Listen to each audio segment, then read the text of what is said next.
So, Phil told me that was going to be the song, and I looked it up on YouTube, sent my daughters the link, like, this young lady's going to be performing this song at church today. We're going to be blowing that song up at home. God, that was so beautiful. And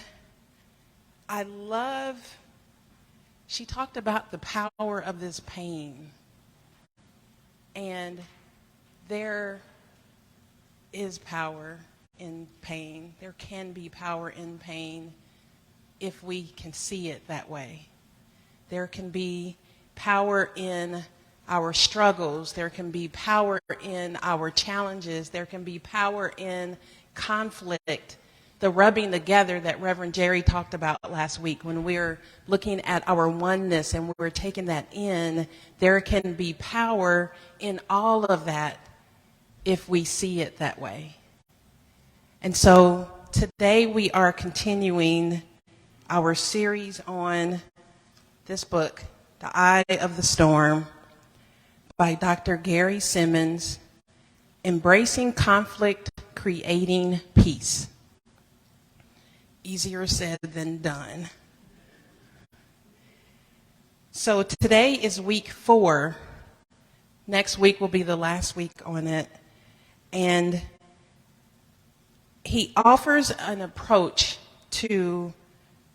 transformational approach to working through conflict. It's a great book. A lot of Unity churches use it, do a lot of series on it, and it's one of those pieces where you can work with it for a lifetime, that you can really take a chapter, spend a whole month living out that chapter, spend a whole year. So I've had that book, and I come to it, and I just love a lot of the pieces that are in it. It provides opportunities for guided self-reflection and tools for shifting our paradigm around conflict.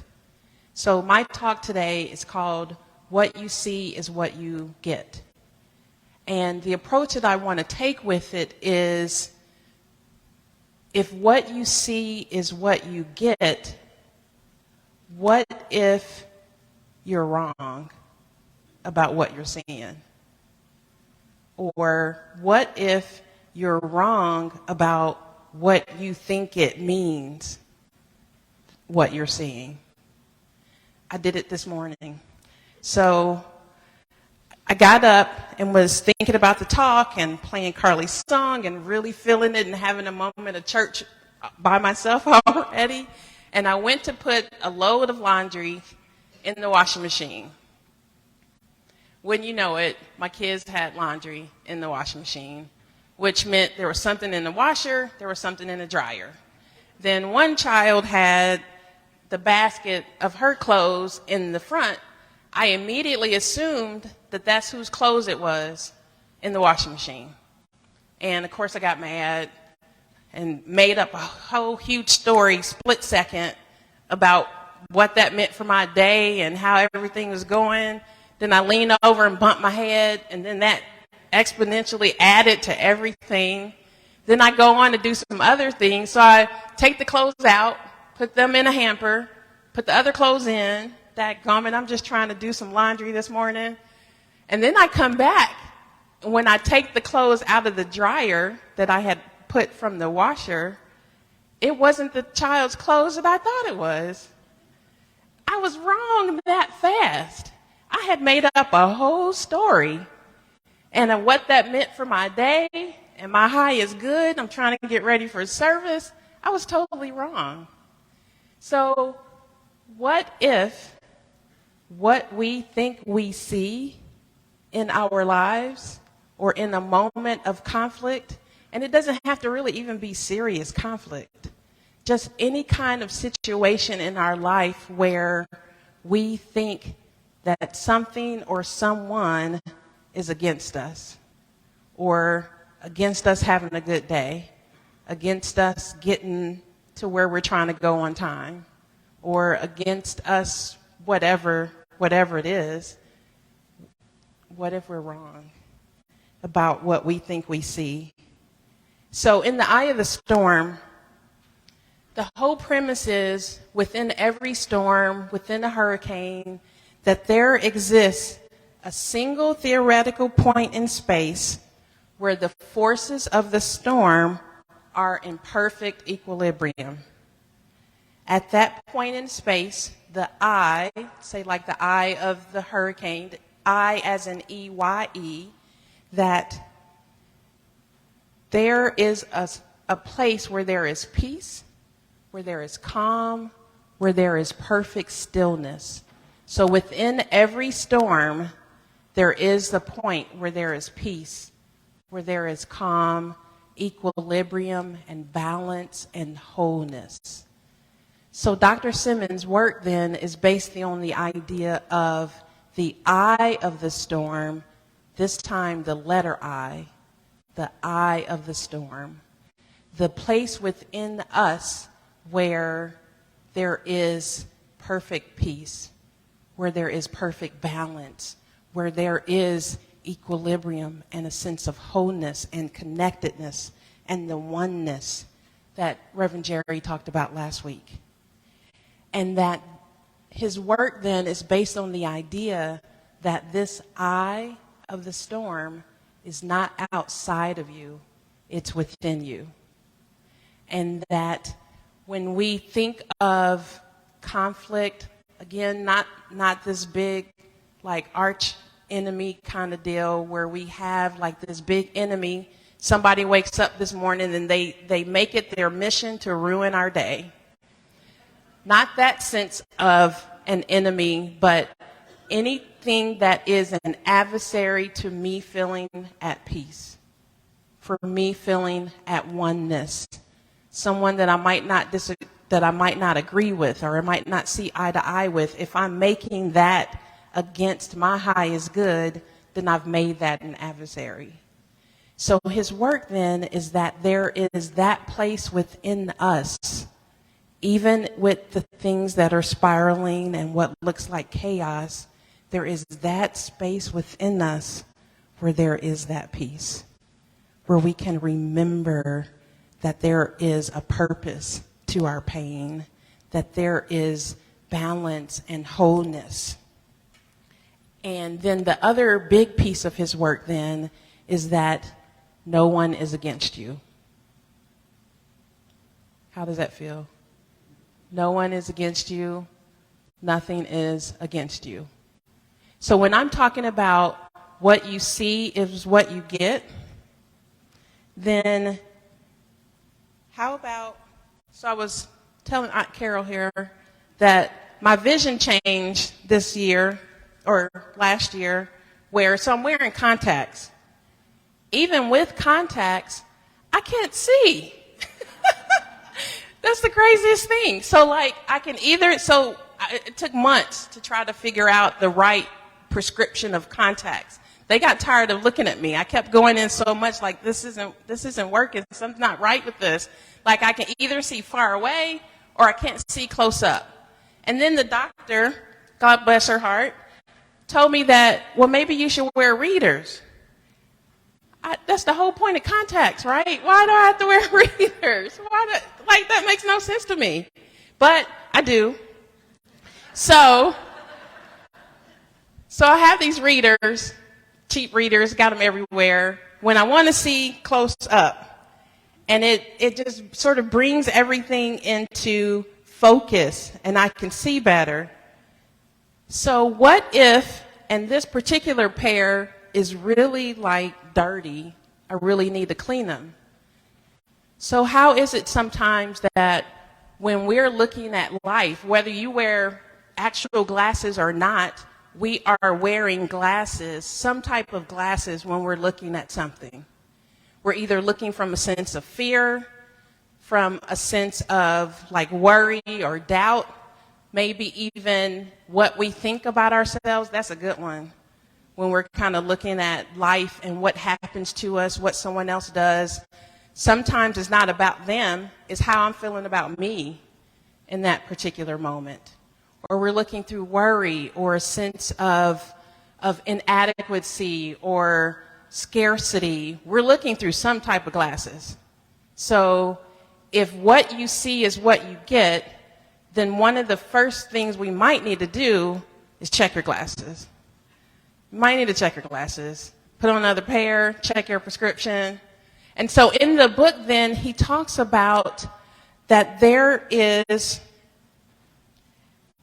in the universe, there is unlimited possibilities. That there is an innumerable amount of potentialities.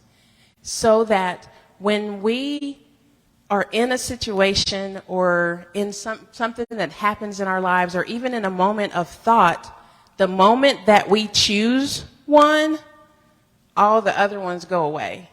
And so then we're moving forward with that one that we chose. We're moving forward with the thought that I know which daughter this was that has these clothes that should be gone by the time I'm ready to do my laundry. They were asleep, by the way. They weren't plotting with the washing machine.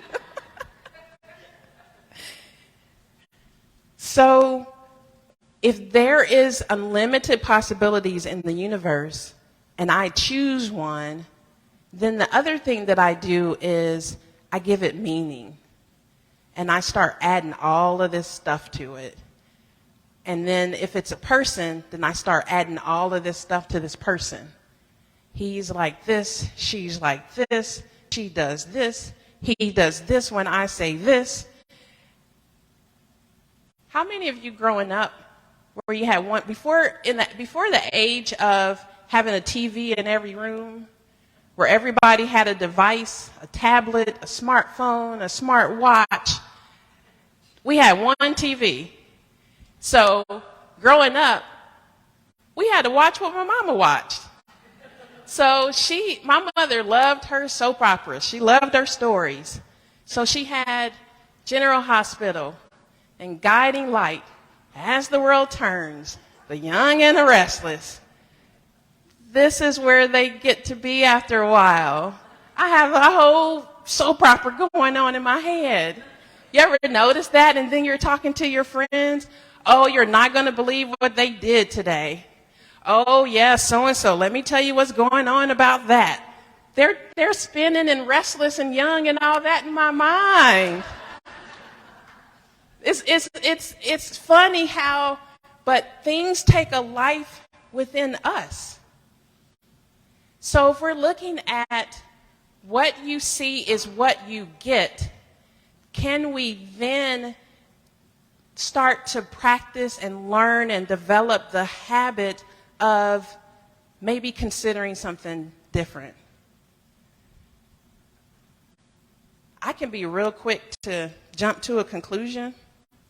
You all are not like that, are you? Because you're enlightened. You don't do that. You don't do that. I do that. I can jump to a conclusion with the quickness. But what I notice is, why do I jump to the negative one? Why do I jump to the idea that, oh, something is wrong, this is not going to work out, it's not meant for me, they're trying to do such and such? Why do I do that? If we're going to jump to a conclusion, why don't we choose one of those other possibilities and potentialities that are in the universe? And so this is where the real work comes in, where we can take the little things that happen in our lives. It does not have to be like a big despicable me enemy, that it can be just the person that we're with, and using those situations and those conversations as an opportunity to just check ourselves. Okay, how am I doing? How am I doing? Am I making this person wrong? Or am I assuming that they're out to get me? That this situation is not for my highest good? In Unity, we teach that there is one God, one power, one presence. We don't say this power is moody, do we? We don't say this power is like lazy, like, nah, girl, you good today. You good today. I don't have to do nothing for you. We say that this power is good, that it's omnipotent, that is everywhere present, and that wherever we are, God is. So then, can we then go through our lives believing and jumping to that conclusion that there is only one power? Nice try, but you are not the exception. You are not the exception that there is more than one power that is good and is very good. And the Bible says that it is the Father's good pleasure to give you the kingdom. I visited with a friend recently, and she had a sign in her house that says, "The universe is conspiring for my highest good." I love that. The universe is conspiring. Conspiring sounds like some intention. It sounds like there's some thought to that there's something bigger than just the universe is hoping for a greater good, or I think it might work out for you today, but only on Mondays and Wednesdays. Like, there is intention. So on my way here, and I'm still getting used to driving from my house to here versus our old location. So I was using maps. And so using the maps on my phone, the lady's talking to you. Mine happens to be a lady. The lady's talking to you, and she's telling you, she said, use the left 2 lanes. And just struck me. She said, use. So what if in our lives, the situations that happen to us, or the environments, or the conditions, or whatever it is, what if that is the universe's way to give us feedback? Give us feedback from where we are. So I started from home, and I knew where I was going, and it gave me feedback along the way as to how I'm doing to get to where I'm going. So what if the situations in our life, the conditions, the relationships, the thing with that family member or that person at work, what if those things are just the universe's way of being a map system? GPS, your God positioning system. Where are you? How are you doing with where you want to be, who you want to be, with a capital who you want to be, and being that through your journey, through your day. And it says, use the left 2 lanes, use the right lane, take a right. So when I have a situation with someone where I think they're doing something to me, or I've made them the enemy, am I being the face of God at that time? Am I believing or jumping to a better conclusion than the one I might have jumped to? And so that's where our real work is, isn't it? Is life can be tough. Life can really be tough. But what if we start to practice seeing things differently? So I use this situation at work for my highest good. I've read something from Oprah Winfrey where she was sharing about Maya Angelou. Are you all familiar with Dr. Maya Angelou? So she was telling Oprah about people who are like real people who are like heroes in their own lives, that she called it, they take advantage of their mistakes. She didn't say learn from. She didn't say beat yourself up over. Don't do it again. Try not to. She says take advantage of. So what if we are doing something in our lives and it's not what we wish we would have done in hindsight? Can we use that? Can we use the left 2 lanes and take advantage of it? Can we then use it and turn it around and then allow it to be what takes us into being the Christ in our own world?